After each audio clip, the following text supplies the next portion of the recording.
Fall of Man issue 1 starts off pretty kind of just going into like a general just lore building for like page or two, and kind of explains how the progression was like superpowers, and they kind of just had like an arms race of we thought this was gonna make the even playing field, but it kind of started this cascade, kind of like the Cold War, where you have superheroes, we have superheroes, and it just built and built and built, and it kind of tore apart the Earth. Then there was nuclear fallout, so it sounds like all the regular people kind of didn't survive that, and the superheroes were kind of the sole survivors of that. And then the Kaiju attacked. Yes, then the Kaiju came. There was a solar flare that knocked out all the technology, ushered in the Age of the Monsters, and then now the comic takes place what they call 87 years later. AK is what they call it, after Kaiju. And the comic starts off with Keelot, who seems to be our main character for the story, our protagonist. He's got electrical powers. He's talking to the chief of the group. The chief's kind of telling him, I want you to take over to be the next leader. He's like, my time is coming to an end. He's an older man. He's got psychic abilities, and he can control the Kaiju. What the theme is, the arms race is still kind of going on, but now between tribes of these superpowers, and some of these tribes have a Kaiju, other ones don't. It's sort of like we'll tie it to territory. The tribes each worship a different Kaiju. Yeah. So but the what it seems to be here though is that he's kind of like the Professor X of this group, for lack of a better term. yes. So it sounds like he has psychic abilities that's controlling Kaiju. Yes. And there's these two children that he seems to be training, but they're not anywhere close yet to being able to do that. Yes. So that's why he's kind of training him to be kind of almost like the intermediary. He's going to be like the transitional leader while these children are being raised. At least that's kind of what I took away from it. Yes. But he must know something though, because he's like, I don't have that too much time left. You have to be kind of prepared to take over, and just kind of like a really cool scene. And then we kind of get to see like very quickly like what everybody's powers are and what they can do.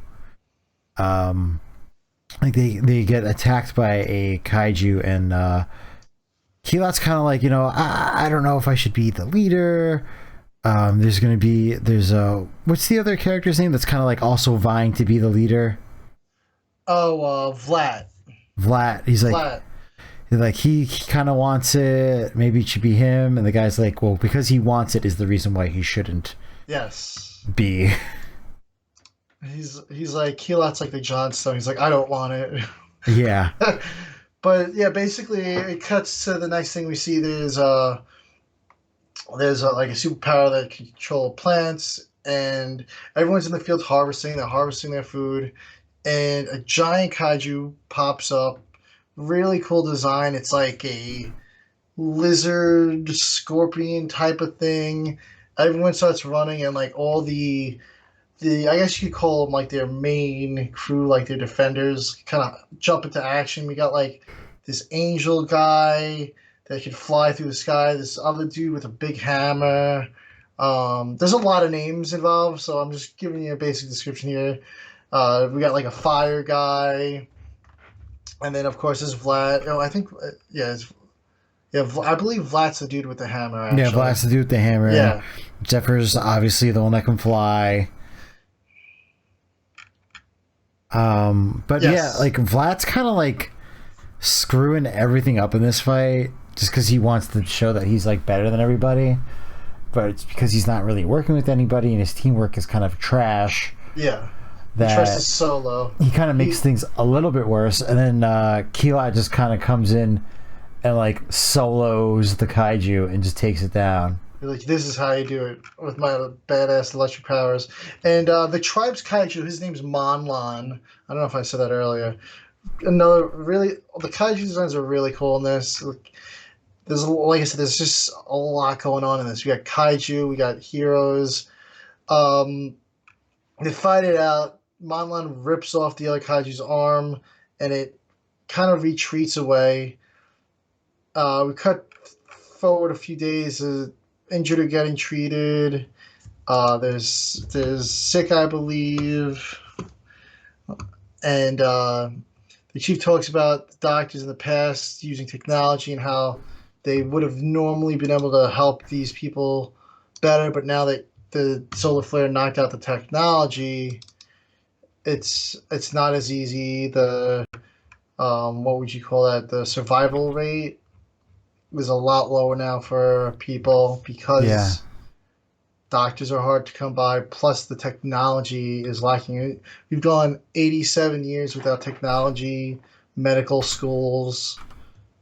It's not really unless you have somebody with a power to heal, a superpower.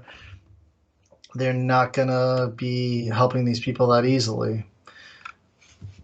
Yeah, and they're saying, like the last healers are dying and stuff like that. It's Yeah, the yeah, previous healer died of the sickness, which they had like a plague almost had spread a few years prior. So then their tribe is called the Outcasts, also, by the way, as I forgot to mention, because they were all kind of thrown out of different things. Some of them were previously slaves, which is another thing that happened to the superpowered people. They were taken in as slaves. Some of them were forced to fight each other, like gladiator style. So they're all kind of outcasts. They're all lost. Some were orphaned during kaiju attacks. Um, People were, like I said, auctioned off. Everyone in this tribe has a different story. It's really cool. There's just we get a lot of character introduction in this first issue, and you can tell that they're building a really big world.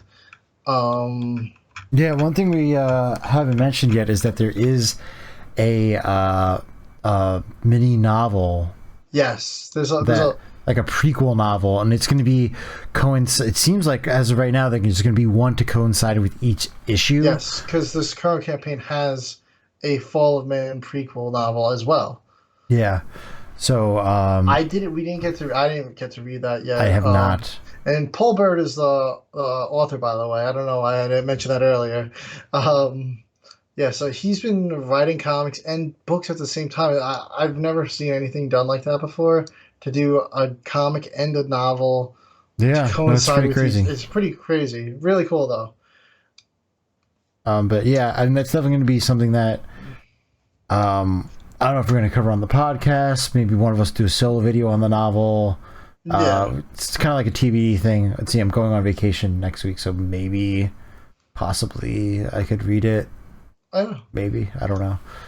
That's an airplane flight type of read. Yeah, no, I think I could definitely finish it in an airplane ride. Yeah. But then back to the story. The after this whole attack, they discuss each other's stories, how they're all outcasts, and they're kind of like, all right, everyone, we should head out to find more people to help us. The tribe just got attacked. People are hurting. Let's see if we can get more people that can help us. So let's head out on the road, see if we can find more outcasts to join the tribe that we could recruit. So they head out, and they see these two slavers with a couple people riding through the city. One's like a big rock guy, and the other he appears to be normal, but he's at forearms besides having forearms. And so they kind of like, let's take out these slavers. It's just two guys, a bunch of us. Let's go in. We could take him out. And once again, Vlad kind of rushes in instead of going with the crew, and the rock dude just like he could like summon rocks out of the ground, cover his body to protect himself more. And Vlad goes head to head with the forearms guy, and so Keelat's like, what the hell? This guy's screwing up again. So he jumps in. The forearms guy gets impaled by one of the flying dudes arrows.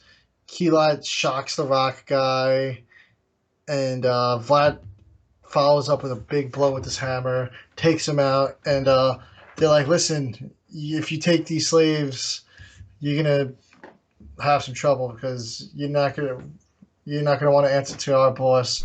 So they take the slaves anyway, and they free them and go back to camp with them.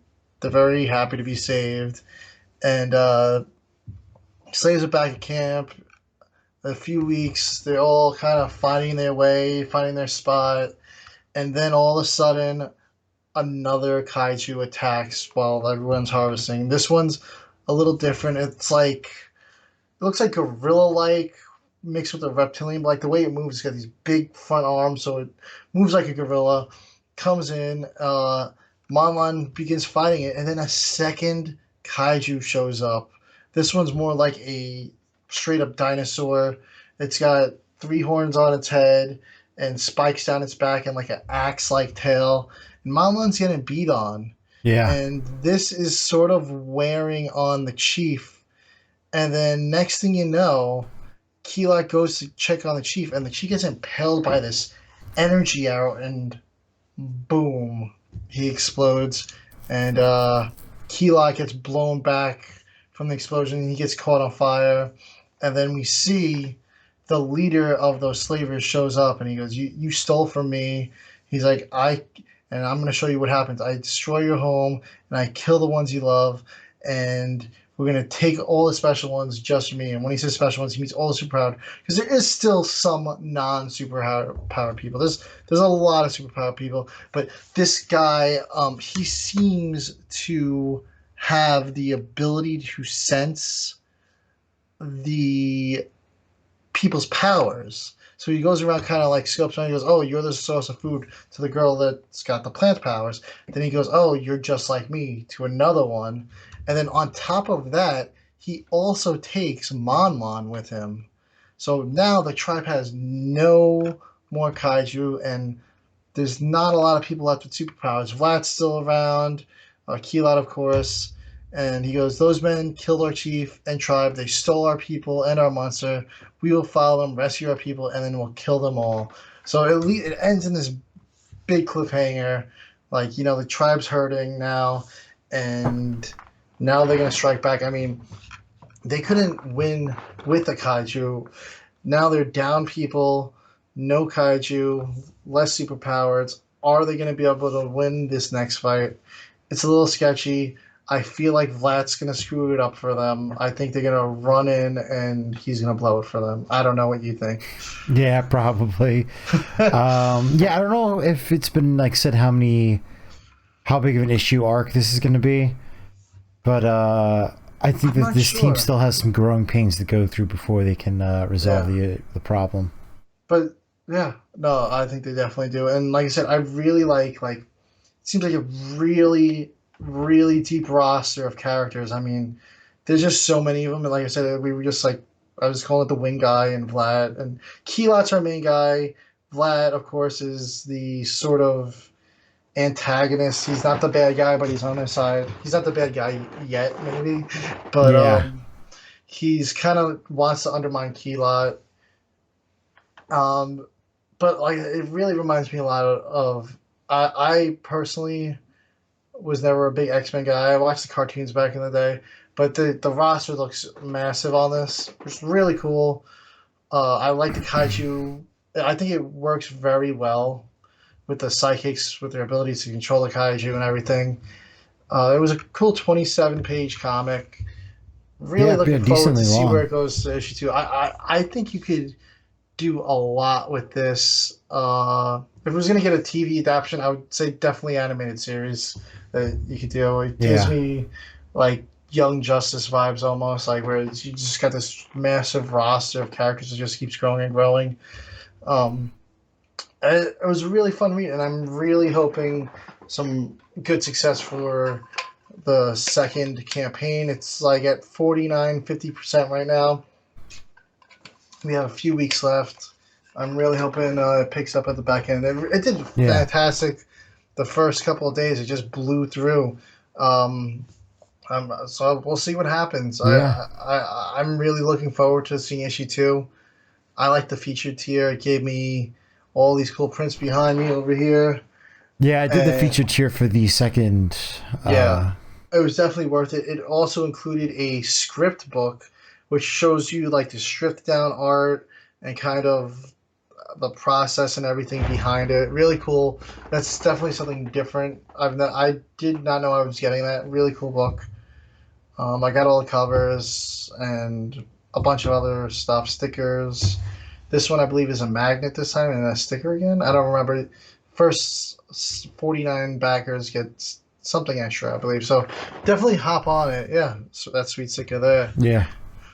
Definitely hop on back in this one. No, And no, definitely. It's the. yeah, I mean, the even at the $50 tier, which I think is like the highest one, that's the featured tier. You get so much with it. You get the book, you get the comic book, you get the script yeah. book, you get the bookmarks, the No, car. I think there's cards and a bunch of other stuff too. yeah, you definitely get your money's worth.